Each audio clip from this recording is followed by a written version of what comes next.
We got another one. Victory Monday. Cody and I talk about what went right for the Houston Texans on the offense, on the defense, and overall takeaways from Sunday's win versus Pittsburgh Steelers. You are Locked On Texans, your daily Houston Texans podcast.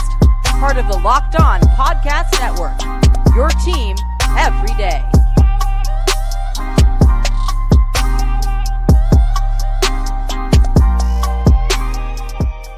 Welcome, Locked On Texan listeners and viewers and Texan fans all over the world to a Victory Monday episode of the Locked On Texans podcast, a part of the Locked On Podcast Network, your team every day. I am your Texans football analyst, John, some sports guy Hickman, and of course, joining me as always is your Sports Illustrated's beat reporter for the Houston Texans credential media members, Cody Davis. Eating doves, baby.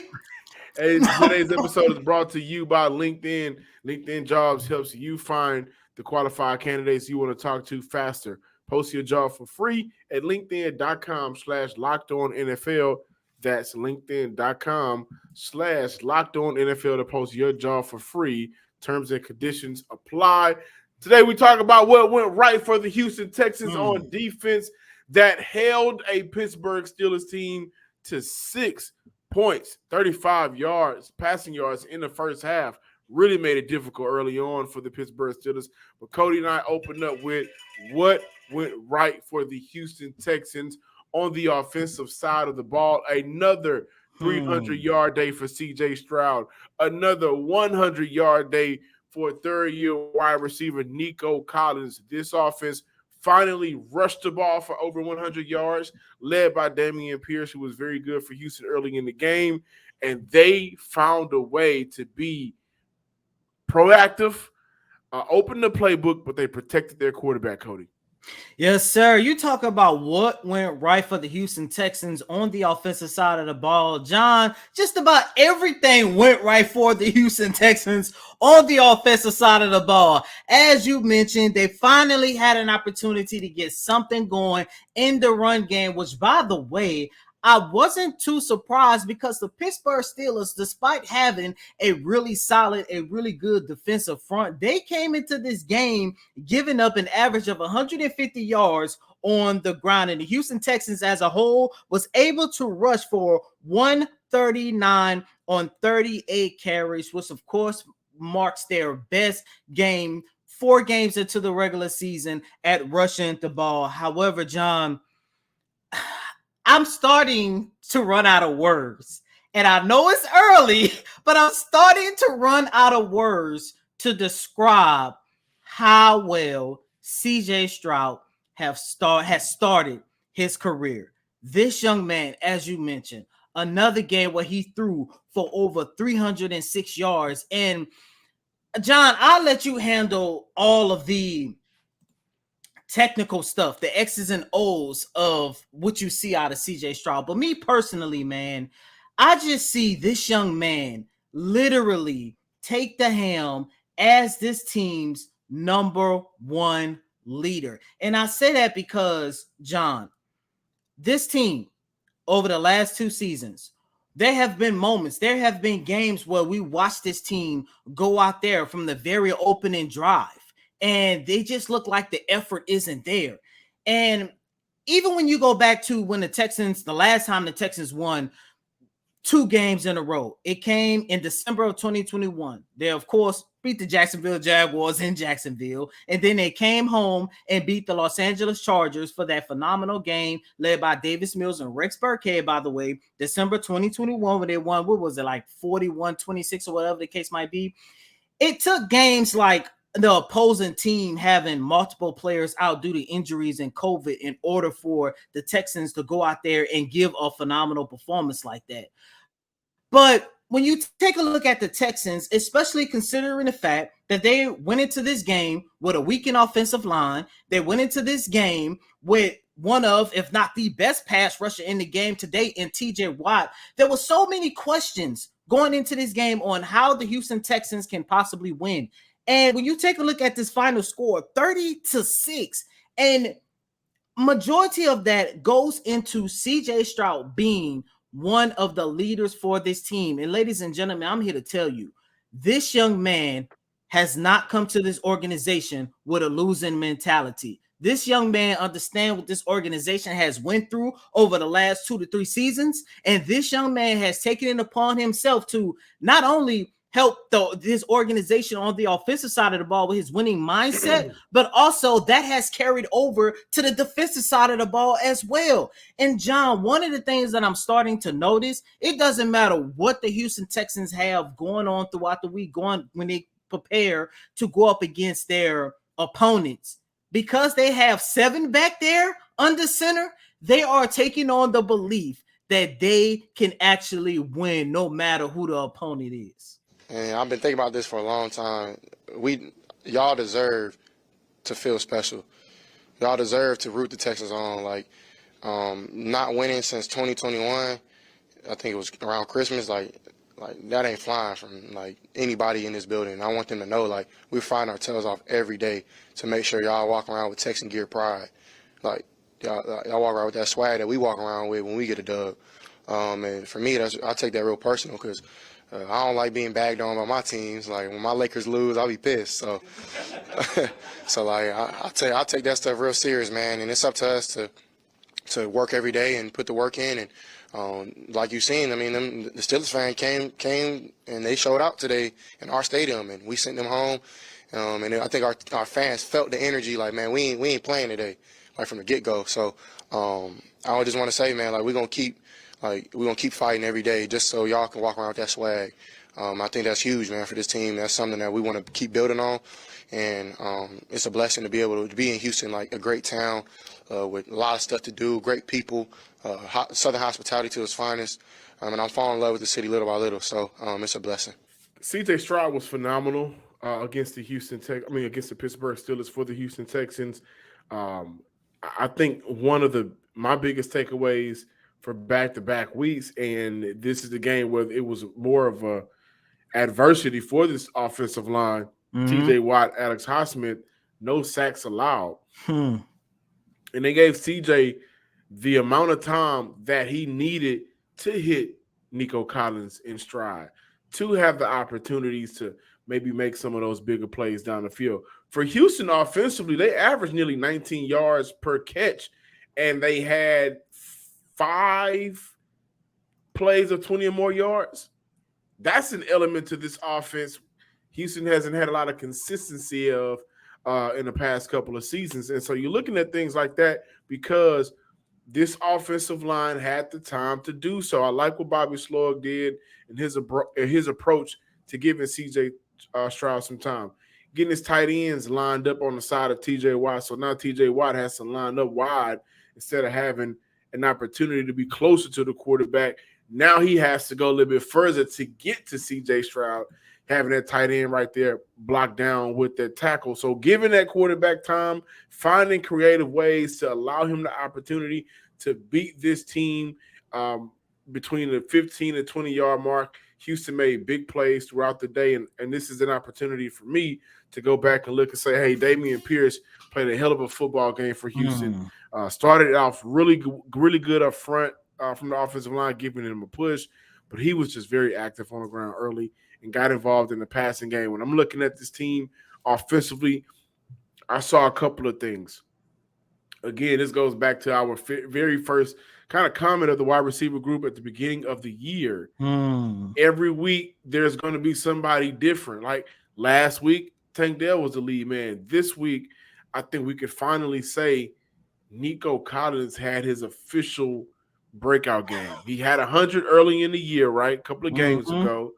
But to do it against the Pittsburgh Steelers, a team that, you know, JJ was getting inducted into the Ring of Honor. You always talked about, if you're looking at Nico Collins, you hear him say a lot, I want to be like Andre Johnson. 7 catches, 168 yards, 2 TDs. This was a breakout game for Nico Collins, and I think in his very short time, DeMeco Ryans finally has a statement win. The Houston Texans finally have a statement win that's meaningful, something that they haven't had in the past couple of seasons. Maybe you can go back as far as saying since they beat the Buffalo Bills in the playoffs with Deshaun Watson. So they had a statement win on Sunday. They got it going on the ground. They got it going through the air. They gave C.J. Stroud enough time. When the things are falling right, you can see how potent this offense can be. By the way, John Mechie getting in on the action. And over the course of time, he'll be able to add a different element to this offense.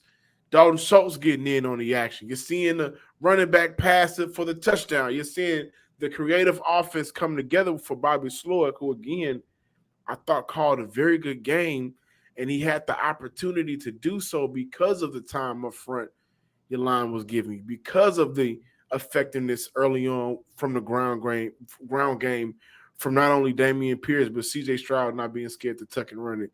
Devin Singletary giving you some good yards. Everything was right for Houston, and a back-to-back 30-point game performance is what you're getting. That's the result of it. So you guys have every right to be excited, Texans fans. This looks like a totally different team from the past 2 seasons, a team that has hit a 180 and now prioritizing winning with a very first statement win of the season. I'm glad that you mentioned Bobby Slowick, because dating back to the Texans in the fourth quarter against the Indianapolis Colts in their Week 2 loss, this team has now scored 77 points. John, I know we throughout the rest of this week, we're going to talk a lot about CJ. We definitely going to talk a lot about Nico Collins, man. But once again, Bobby Slowick called a phenomenal game, and I don't want that to go unnoticed, especially that little trick play when Devin Singletary hit Dalton Schultz in the zone. By the way, you finally got your Dalton Schultz game, 2 catches for 42 yards. But as I mentioned, 3 catches. I'm sorry, 3 catches for 42 yards. As I mentioned, majority of the time they have been using him as an additional blocker, but Bobby Slowick, man, the one thing that excites me about him is the same thing that excites me about CJ. That young man, and yes, I'm saying young man, is just going to get better and better and better. I know he took a lot of heat in Week 1 in that loss against the Baltimore Ravens, but ever since then, we have seen him call better plays, and it's finally resulting in wins for this organization. Once again, 77 points over the last 9 quarters. These days, every new potential hire can feel like a high-stakes wager for your business. You want to be 100% certain that you have access to the best qualified candidates available. That's why you have to check out LinkedIn Jobs.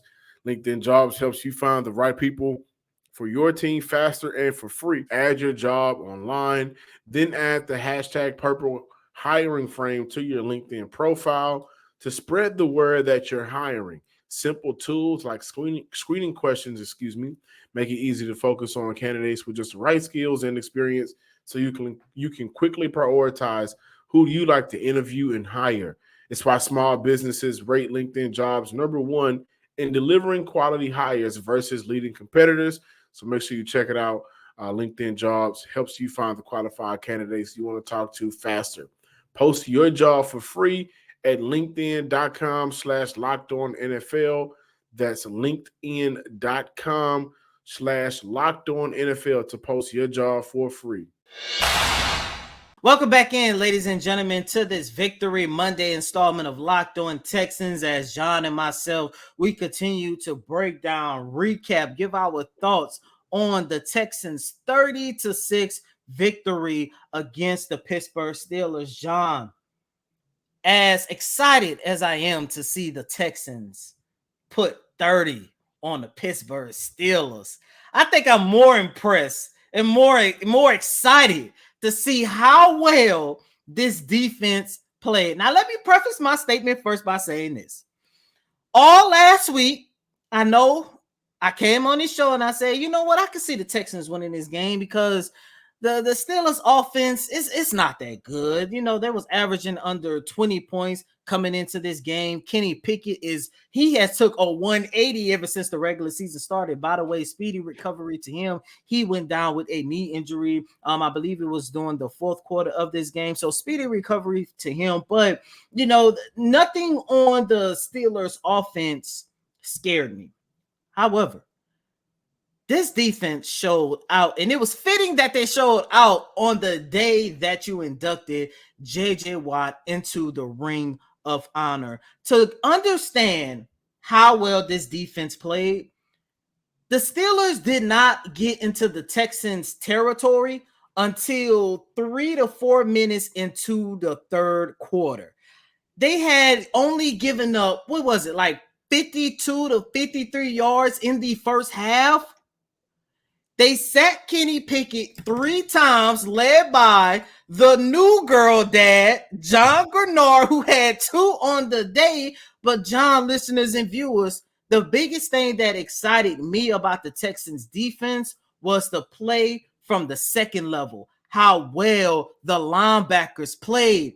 John, you've been questioning his name ever since the start of the season. Where is Christian Harris? Where is Christian Harris? Well, I tell you what, Christian Harris must have ran across Locked On Texans, because that young man went out and recorded a career high 13 tackles with 6 total hits, along with Henry T, the rookie from Alabama. Very good game. This defense played phenomenal. I am truly impressed to see the job that Coach DeMeco Ryans is doing with that defense. Yeah, it started from the front level, the front four. I thought the defensive line, the interior unit played a little bit better this week. I thought that allowed for the linebackers to play freely. You saw the linebackers have a phenomenal game. Henry T, I thought he was all over the field making plays for Houston. 7 tackles, 1 tackle for loss, 1 pass deflection. He was getting active. And one thing that I liked about Henry T, we got to point out, man, when credit is due, credit is due. That pass breakup at the back of the end zone, where at the last minute he kind of punched it out by moving his hand backwards. That was one of the plays of the game for Houston defensively, because at that point, Pittsburgh still had an opportunity to get back into that game. So he made a big play. John Grenard made a big play. We talk about what went right for Houston. There's no way. Is it a coincidence that last week you got Jimmy Ward back and you saw how physical and fast that defense played? Week 1, when you had Jalen Petrie out on the field without Jimmy Ward, you still saw how physical and fast that defense was able to play. The whole thing for me this week was getting an opportunity to see both of them on the field. So, yes, the linebackers played great because they did. Yes, the D-line played better because they did, with 3 sacks on the day and I believe 5 tackles for loss. Jimmy Ward and Jalen Petrie. You guys in the comments, and Cody, you let me know if you can remember the last time this Houston Texans team was this active in tackling and hitting players that were not their own. They were everywhere. They were hitting guys. Jalen Petrie shoot out of a cannon with a fumble that, thank God, Grayson Arnold had the smarts to touch the player when he went down, because I don't think he was down. He could have probably got back up, but Petrie was fast, physical, and everywhere on the field making plays. Jimmy Ward was also very good for Houston, and you saw that swarm defense, I think, in its fullness for the first time this year. From all 3 levels, everybody making plays. Grenard getting in on plays. Jerry Hughes, the vet, he getting in on plays and getting some sacks. The linebackers were great. Shaq Griffin with 3 pass deflections on a day. Steven Nelson with an interception. You know why? Because now you got both of your safeties back there that you can fully trust to make a play. And you saw Steven Nelson be in a position where he can play man defense and not be in his zone. So now he can go down there and make plays, which is what he did. Swarm was the ideology for Houston heading into this, season. I can, without a shadow of a doubt, say this was the first time I saw the swarm defense in its fullness. Great from the defense today. Only thing was missing, they called back that Will Anderson. That would have set the city on fire. They called back that Will Anderson touchdown, but great performance from the defense. This was DeMeco Ryans' identity that he wanted to instill in this culture from get-go. It took 4 games, but now I see the vision. John, to answer your question, this might have been the best I've seen this defense play on all 3 levels, possibly since maybe 2018, when they had a defensive backfield that featured Honey Badger and Justin Reed. That defense was pretty good. And remember, Honey Badger left the previous year, and that's when we started slowly but surely seeing this defense decline. But I do really quick. go I do ahead, want to go back to how good this defense was in the first half. Man, they averaged Pittsburgh 3.8 yards per carry on the ground, 35 passing yards, and then we look at the totality of the game in itself. Houston only allowed 111 passing yards, 3.6 yard per pass. Right? They got him off the field 6 of 14 on third downs, no fourth down conversions. Couldn't run on Houston for the most part of the game. Created turnovers, which is what you and I talked about in the keys to victory. If you remember, I said for the linebackers, keep everything in front of you. That's what they did. They were hitting. Perfect game from the defense. That's the only way I can describe it. And to get a true sense on how well the linebackers play, especially Christian Harris and Henry T, I had an opportunity to ask Coach D'Amico Ryans, what did he see out of those two guys? And this is what he had to say. With Henry and Christian, they're continuing to get better, every week in practice, just watching them work together, right? Watching them lean on each other, right? Very similar to how they played at Alabama, both guys leaning on each other, and they're young players, right? There are going to be some bumps in the road, but I'm encouraged with their progress, right? Not only in the game, but just seeing them progress through the week on things we've been trying to teach them, right? They're getting better, and that's all I can ask for, and I'm proud of both of those guys, the way they're continue to step up and improve each week. Snap into the action this NFL season with FanDuel, America's #1 sportsbook. Right now, new customers get $200 in bonus bets guaranteed when you place a $5 bet. $200 in bonus bets, win or lose. $5 get you $200. If you're thinking about joining FanDuel, there's no better time to get in on the action. So do me a favor. Go to FanDuel.com/locked-on and kick off this NFL season. You got player props, over-unders, and much more. So again, visit FanDuel.com/locked-on. FanDuel, the official partner of the NFL. Welcome back in, Locked On Texans listeners and viewers out there. Devin Singletary touchdown pass to Dalton Schultz, one of the plays of the game. Shout out to Bobby Slower, Coach Slow. What you did? I the only one that kind of looked, and I was like, "Hey, is that Tank Dell or Deebo Samuel?" How Houston was using him. He had an opportunity to carry the ball twice for 13 yards, and that's just a little wrinkle in that offense that you would love to see, come to its fullness. C.J. Stroud again was great on the day. I gotta give some love to not only Jared Patterson, the rookie who was thrown in the fire. George Fant had a very good day. This offensive line, and yes, Bobby Slowick, and I believe it's all hands on deck, which we talked about in the keys to victory. But I believe there was a conversation at some point during this week, and they realized they were going up against T.J. Watt and Alex Highsmith, and they tried to, say they figured out, how can we not allow these guys to win the game? And they played well. 0 sacks. 0 in the last 2 weeks. 11 to open up the week. This is still going through the adversity period with Josh Jones going down. But I thought Fant played very good for Houston. I thought Patterson played good.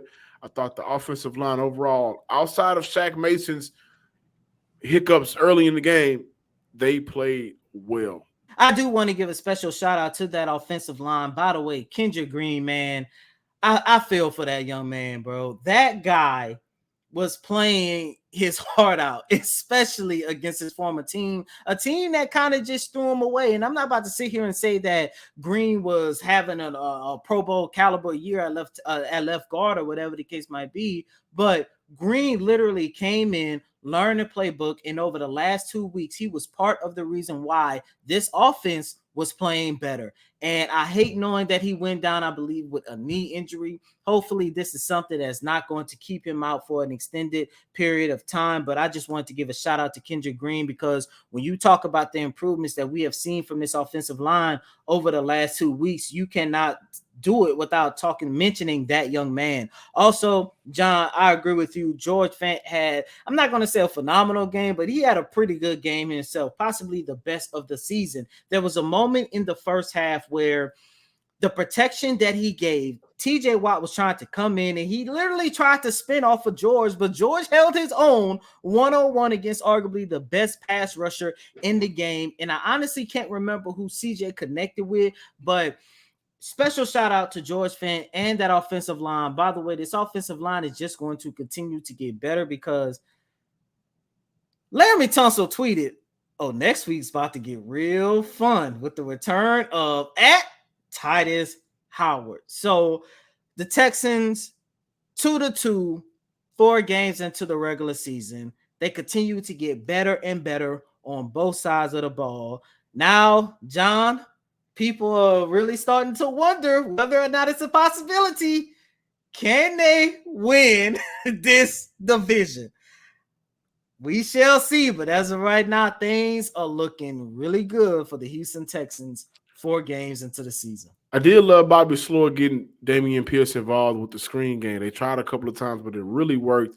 The very first one of the game, bust off a 27-yard run due to a screen, and the offensive line again on their right side did a very good job of getting bodies out the way. Possibly could have scored if Dalton Schultz would have blocked, and he's been having issues with his blocking, but I just like the way that Bobby Sloyd found a way to get everybody involved. I mean, Damian Pierce in the pass, one attempt, but it was a big attempt. John Mechie, one attempt, but it was a big catch for 22 yards. I thought Austin Deckles looked good for the Houston Texans when they tried to establish the run early on. Him and Christian rotated out because Deckles got hurt at one point, but I thought he played well. And I thought both sides of the ball was very physical. Again, when you hold a team to 3.8 yards per carry and 35 passing yards in a passing league in the first half, that's a good sign for Houston. And then you saw defensively how they were able to make it difficult for the Pittsburgh Steelers. At one point, the average, and I want to go back and see how it is now, but the average for the Pittsburgh Steelers was 3rd and 7, nearly 37 for every third down, because Houston was getting after them early and often, making it difficult and put them in compromising situations, and they were not able to convert as often.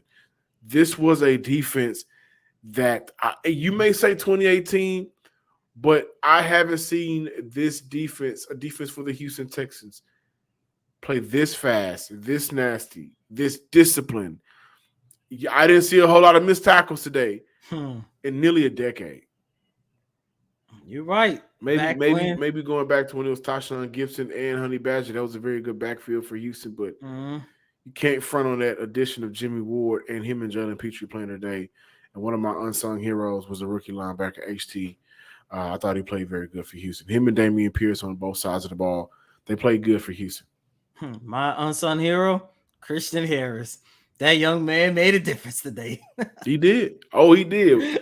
But for the guy that's been waiting on the quarterback to fall from the heavens above and it fell right in his lap, there's no way. The player of the game is the third-year wide receiver from Michigan University who has had to sit through the Davis Mills, the Jeff Allens, the Jeff Driscolls, the worst of the worst. Oh, man. But Nico Collins, 7 catches, 168 yards, 2 TDs, and he had the 52-yard touchdown to clear the game for Houston.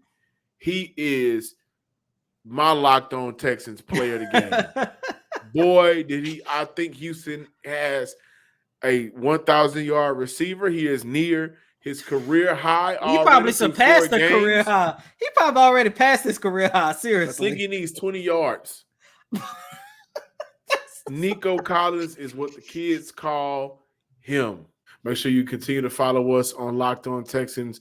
Follow us on Twitter at Locked On Texans. Subscribe, like, and comment to the YouTube page and wherever you get your podcasts. Also, give me a follow on X, Twitter, whatever. John_Hickman12, and on Bleacher Report under the name John Hickman. If you're on the Bleacher Report app, follow me on there as well. Hold on, before we go, John, you okay? You should have changed your shirt before we started, man. I I don't think today was the right day for that. That's I'm just saying. But as always, you can follow me on Twitter and Thread at Cody Davis _24. Once again, that's Cody COTY DAVIS _24. Until next time, ladies and gentlemen, peace.